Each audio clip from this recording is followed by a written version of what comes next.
Bonjour, je suis ravie de vous retrouver pour cette deck lecture.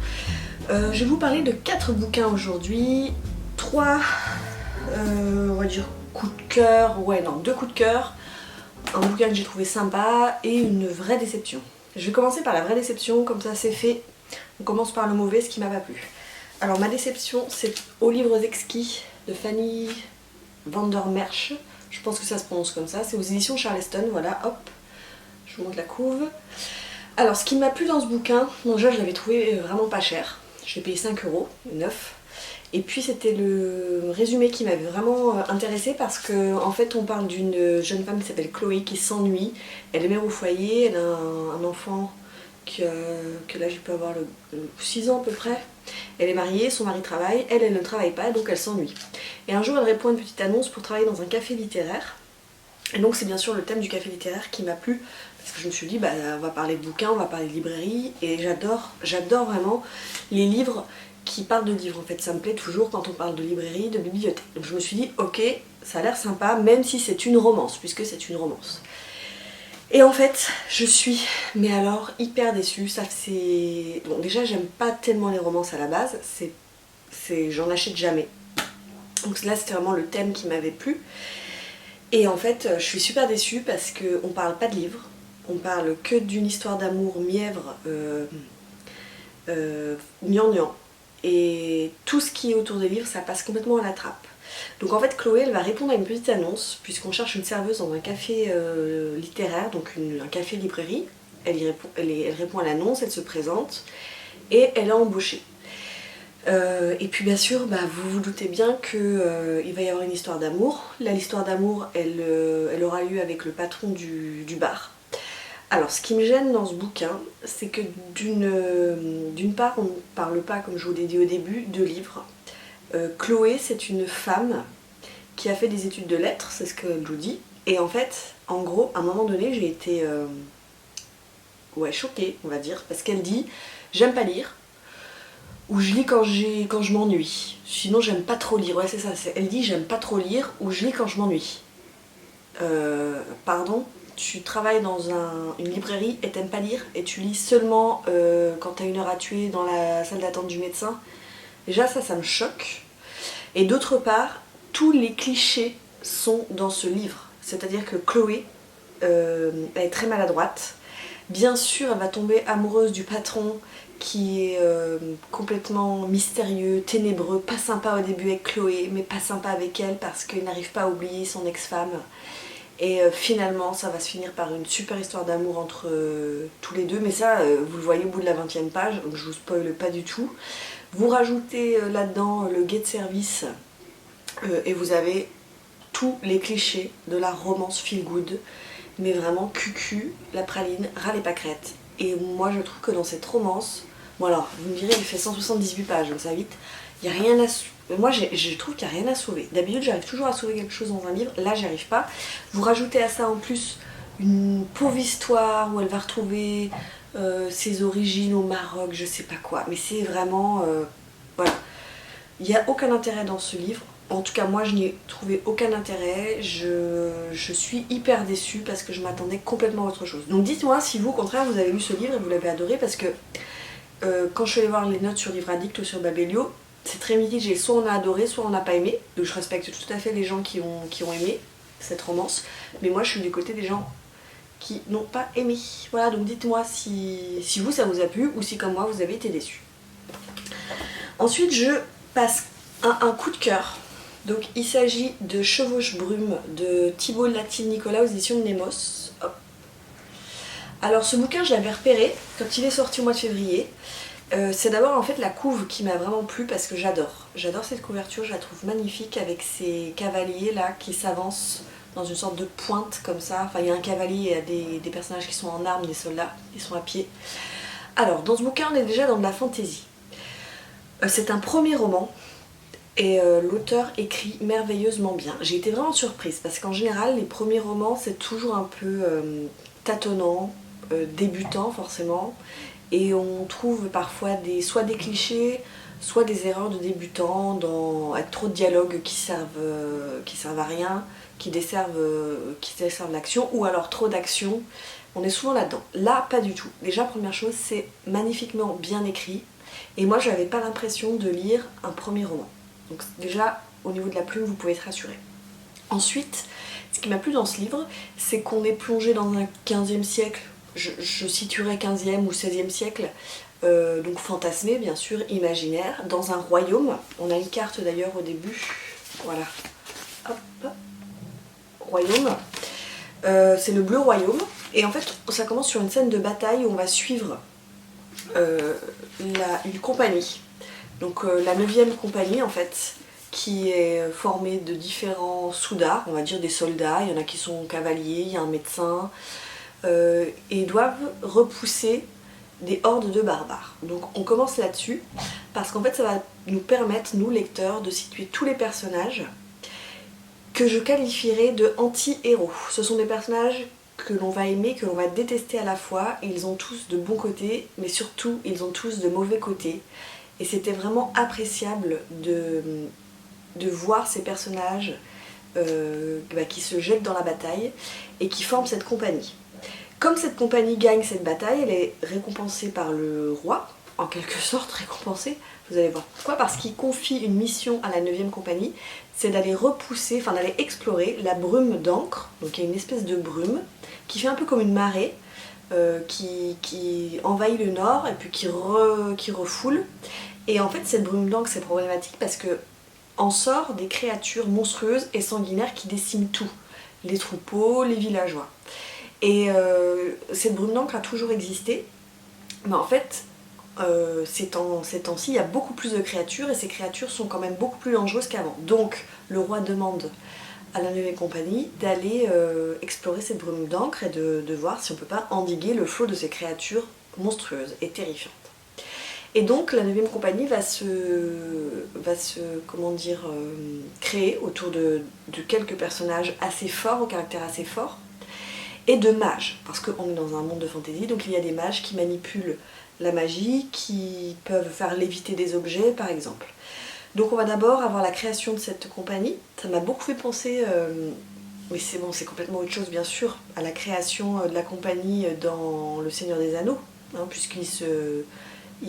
au départ ils sont tout seuls, puis après ils s'agglutinent avec le sorcier, avec les hobbits, etc. Donc ça m'a fait un petit peu penser à ça, on est un peu dans cet état d'esprit. Et vous allez avoir une partie de la compagnie qui va défendre un village, enfin une ville fortifiée qui s'appelle Crevet, contre ces hordes de monstres qui attaquent sans arrêt cette ville, et la ville elle est complètement aux abois. Et vous avez une autre partie de la compagnie qui va essayer de pénétrer dans cette brume d'encre pour voir si on ne peut pas détruire de l'intérieur ce qui produit ces monstres sanguinaires.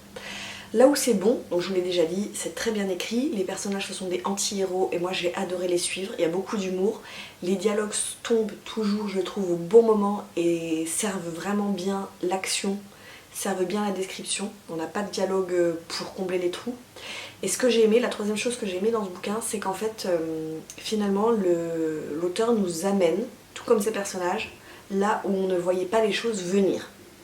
On se dit, ils vont rentrer dans la brume d'encre, ils vont exploser le truc et hop, c'est fini. Et en fait, pas du tout. Et j'ai trouvé ça hyper intelligent de la part de l'auteur. C'est vraiment... Il y a de l'action, il y a des dialogues qui sont mordants, il y a de tout. Et vraiment, les personnages valent absolument le coup. Donc je vous recommande absolument Chevauche-Brume. D'ailleurs, vous saurez pourquoi ça s'appelle Chevauche-Brume à la toute fin du bouquin. On a l'explication finale vraiment dans le dernier chapitre. C'était une excellente lecture et j'ai passé un très très bon moment. Malheureusement il s'agit d'un one shot, donc il n'y a pas de suite.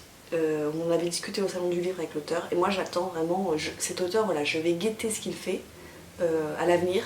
Et je pense que je lirai d'autres livres de cette plume de fantaisie qui a vraiment tout d'une grande. J'entame la suite, donc 3e livre. J'ai ensuite lu Fantôme de papier de Julia Eberlin, je pense que ça se prononce comme ça, je n'en sais rien, aux presses de la Cité. Alors c'est le nouveau bouquin de Julia Eberlin. J'avais lu d'elle, je me souviens plus, j'oublie tout le temps. Ah oui, Ainsi fleurit le mal. Il y a la date là, c'était quoi la date ? 2016, j'avais beaucoup aimé.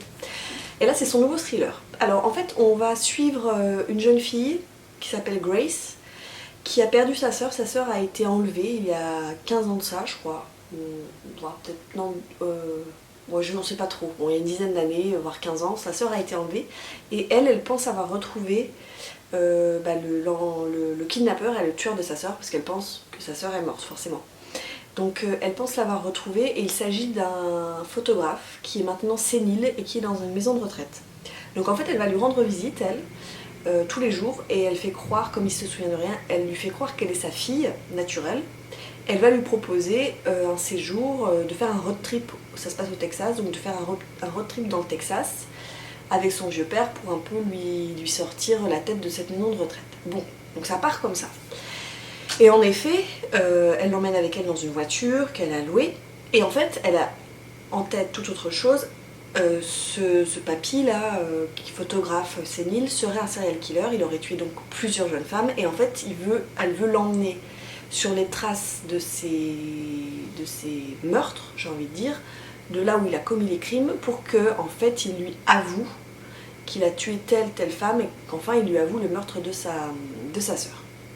Alors, ce bouquin au départ, j'étais un peu, comment dire, quand j'ai commencé à le lire, j'ai trouvé que c'était un peu bancal. Je me suis dit, oulala, l'auteur, c'est un peu bizarre ce qu'elle nous propose. Ce vieux papy sénile qui va partir avec cette jeune fille qui lui fait croire qu'elle est sa fille naturelle. Tout ça pour qu'en fait il avoue ses crimes, c'est quand même un peu spécial, je pense pas que ça tienne. Et en fait, les 100 premières pages, j'étais un peu dubitative, et j'ai passé les 100 premières pages, et en fait, je me suis vraiment prise au jeu, parce que ce papy sénile n'est pas si sénile que ça. Il joue plutôt la comédie, j'ai envie de dire, mais je vous en dis pas trop. La jeune fille Grace, qui est persuadée qu'il a tué sa sœur, va commencer à perdre un peu ses espoirs, ses illusions. Il y a une relation un peu malsaine qui va se nouer entre les deux personnages, et c'était super intéressant parce qu'en fait on revient sur des crimes qui ont réellement été commis, et nous on est lecteurs, on se pose la question jusqu'au bout, est-ce que c'est lui, est-ce que c'est pas lui. On aura quelques réponses à la fin du bouquin, je vous rassure. Et en fait, moi j'ai été complètement happée dans ce road trip. J'ai vraiment aimé la façon dont vivaient les personnages. Ils partent sur 10 jours. Comment Grace, elle arrive à manipuler le FBI, les enquêteurs, comment elle arrive à dissimuler son identité, comment elle arrive aussi à manipuler, je me souviens plus comment il s'appelle, c'est Carl Feldman, voilà, comment elle arrive à manipuler Carl, comment elle arrive à faire la lumière sur certains meurtres, pas sur d'autres. Et en fait, j'ai vraiment aimé, malgré le fait que ça partait de façon un peu bancale. Je trouve que ce roman il est abouti et vraiment très intéressant, donc je vous le conseille. Je vous conseille aussi Ainsi fleurit le mal, qui doit être sorti en poche j'imagine depuis 2016, qui m'avait vraiment plu. C'est une plume assez addictive et ça se lit vraiment très très bien. Et je vous fais part donc de ma dernière lecture, qui n'est pas un coup de cœur, qui est une lecture que j'ai aimée. Il s'agit donc de Ne t'en suis plus de Harlan Coben. Donc moi j'ai l'édition France Loisirs, parce que France Loisirs m'avait contacté pour me l'envoyer. Ils sont les premiers à le diffuser en France. Il sortira chez son éditeur habituel au mois d'octobre. Donc si vous voulez le trouver, vous êtes obligé de l'acheter pour l'instant chez France Loisirs. Alors ici, on est à New York. On va suivre Simon, qui un jour croise une jeune femme à Central Park, et il reconnaît sa fille Paige, qui a fui, qui s'est enfuie du domicile et qui est devenue complètement droguée. Et en fait il va essayer de rattraper Paige. Il a essayé plusieurs fois de l'envoyer dans un centre de désintox, ça n'a jamais marché, et là il essaie de la rattraper. Et en fait le petit ami de Paige, qui s'appelle Aaron, et c'est lui en fait qui a fait que Paige est tombée dans la drogue, parce que lui c'est un camé notoire, s'interpose, et Simon se bat avec Aaron. Bien sûr il y a des gens qui filment la scène. Ça fait le tour des réseaux sociaux. Simon, lui, il est en cravate, costume cravate, très, très, très homme d'affaires, contre Aaron qui fait SDF. Donc la foule, enfin pas la foule, mais les médias commencent à se déchaîner sur Simon, qui a un procès, qui n'aboutit finalement à pas grand-chose. Et Simon veut absolument retrouver sa fille Paige pour l'enlever de l'emprise d'Aaron. Il va donc se rendre chez Aaron et chez Paige. Ah oui, alors, avant ça, un mois plus tard, donc il y a eu cette altercation entre Simon et Aaron. Un mois plus tard, Aaron est retrouvé tué dans son appartement, la gorge tranchée. Donc bien sûr la police va soupçonner tout de suite Simon d'être l'auteur du crime, puisque un mois avant il s'est battu contre lui. Bon, il a un alibi, il s'avère que c'est pas Simon, mais Paige n'est pas dans les parages. Donc Simon et sa femme Ingrid vont retourner chez Aaron et Paige, dans leur espèce de pièce où ils vivaient, où c'est très sale, et en fait il y a personne. Ils vont essayer de trouver le dealer d'Aaron et de Paige, et Ingrid va se faire tirer dessus. Et on ne sait pas pourquoi elle se fait tirer dessus. Elle se fait tirer dessus par un des dealers qui prononce une phrase étrange. Voilà, donc elle tombe dans le coma. Et donc Simon, lui, va mener son enquête. Il va essayer de retrouver Paige à tout prix, savoir où elle est partie. Est-ce que c'est elle qui a tué Aaron, par exemple ? Où est-elle partie, qu'est-ce qui lui est arrivé. Donc il va remonter jusqu'à son université, il va découvrir qu'il s'est passé des choses sur le campus. Parallèlement, on va suivre une femme qui est une ancienne policière du FBI, enfin agent du FBI, qui s'appelle Elena Ramirez et qui, elle, enquête sur la disparition d'un jeune homme qui s'appelle Henry Thorpe, qui a disparu, un jeune homme de bonne famille. Et en fait, les chemins de Elena et de Simon vont se croiser. L'une qui enquête sur des disparitions de jeunes hommes, elle va se rendre compte qu'en fait Henri est le premier d'une longue liste de disparitions, voire de meurtres, et Simon qui essaie de retrouver sa fille, et bien sûr il y a un lien entre les deux, et le lien vous l'avez à la fin du bouquin. Alors, mon avis sur ce livre, avec cette histoire un peu peut-être embrouillée, parce que c'est vrai qu'il y a plein d'histoires parallèles, il y a encore une troisième histoire, mais je vous en fais grâce parce que sinon vous n'allez pas comprendre et je trouve que ça servira à rien ici de vous en parler. Mon avis, c'est que c'est du Harlan Coben, donc ça se lit très bien. Moi je vois très bien les gens lire ça cet été sur la plage, c'est idéal pour moi, c'est pas prise de tête, on suit l'intrigue, il y a du rythme, ça va à 100 à l'heure. Alors parfois je trouve quand même qu'il y a des petites incohérences dans l'intrigue, ça aurait pu être un petit peu plus soigné, un peu plus ficelé, donc ça m'a un peu titillé. Je trouve aussi que le style parfois est pas génial. Bon, en même temps quand on lit du Harlan Coben, on fait pas vraiment attention au style, j'ai envie de dire, on a envie de suivre une intrigue policière qui tient la route, d'avoir le dénouement à la fin, l'explication de tout, et puis basta. Donc ça remplit bien son job pour ça. C'est pas non plus le thriller du siècle où vous allez être à la fin avec des révélations qui vont vous faire sauter au plafond, pas du tout. Moi j'avais même un petit peu deviné, les 100 dernières pages, j'avais deviné un peu le dénouement final. Voilà, ça reste du Harlan Coben, donc si vous avez envie d'une lecture, je dirais pas d'une lecture légère, mais d'une lecture pas prise de tête, avec du rythme, de l'action, et bah allez-y, foncez, c'est pas prise de tête. Sur la plage, au bord de la piscine cet été, ce sera idéal. Voilà, j'ai terminé avec mon blabla. Donc 4 bouquins, que vous dire de plus? Je pense que je vous tournerai un book haul, ce sera peut-être ma prochaine vidéo sur la chaîne, je sais pas encore quand. Ce sera le book haul du mois de mai et du mois de juin parce qu'en fait j'ai pas reçu énormément de choses, les éditeurs se sont bien calmés avant l'été, donc ça c'est bien pour ma palle. Je vous ferai peut-être aussi une vidéo sur ma palle de l'été, ce que j'emmène cet été, donc au mois de juillet et au mois d'août. En vacances, voilà, dites-moi si ça vous intéresse, que je vous fasse une petite vidéo comme ça. Voilà, comme d'habitude, vous n'hésitez pas à commenter, j'aime toujours échanger avec vous sur vos goûts littéraires, si vous avez aimé les bouquins que j'ai aimés, si vous n'avez pas aimé, si on est en désaccord, c'est toujours intéressant de débattre sur nos lectures. En attendant, je vous souhaite de très très bonnes lectures, prenez soin de vous et je vous dis à la prochaine. Ciao.